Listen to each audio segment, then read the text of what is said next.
As many of you have already seen, the month of August has resulted in a slight drop in the stock market. So today I'm going to share with you one of the biggest reasons that dividend investors love it when their favorite stocks fall. I also am going to go over some things to be aware of if you have a stock that does start falling. That way you know when to avoid holding a garbage company versus when you should be buying more of a good one. All right, now let's jump into it. So why do dividend investors like it when their stocks drop? Plain and simple, because it gives them an opportunity to buy their favorite stocks at a higher yield. Here's an example. So if you bought, let's say, 5 shares of stock A and your price per share is $100 per share, that company's going to, let's say, pay a $3 dividend, then your dividend yield would be 3%. But if the stock falls to $75 a share, that company is still paying the $3 dividend. That means that now it's at a 4% yield. So you're actually getting a higher yield for the exact same company, which is really nice. Now, one of the main things you want to avoid in this situation is buying a stock only because the yield went up due to the stock price falling. Sometimes the stock price falls for,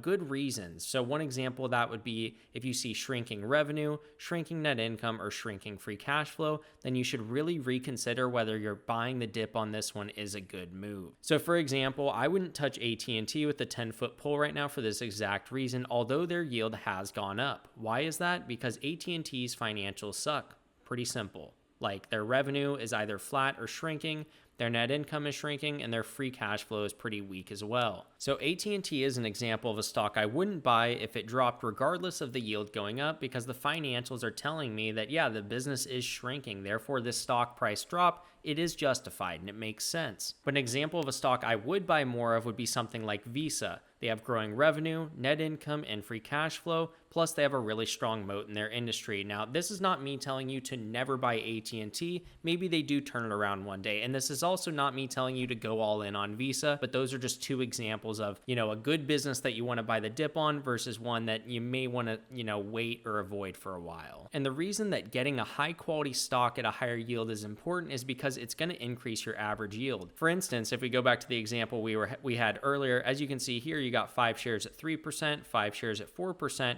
So your average yield is going to be 3.5%. Makes perfect sense. But had you just left the stock alone, you'd only have a 3% yield. So by you buying a good company when it's on a discount and it drops, 25% like it did here, let's just pretend stock A has growing financials, then you're picking it up more at that higher yield, which that's really good. And that's going to help your yield on cost long term. So that is why dividend investors love buying their favorite stocks when they drop. It gives them a chance to buy a really quality business on a discount, both intrinsically and get a higher yield. So it's kind of just a win-win across the board. I hope you guys enjoyed this video. If you did, remember to drop a like down below, hit that subscribe button. I'll see you in the next one. Peace.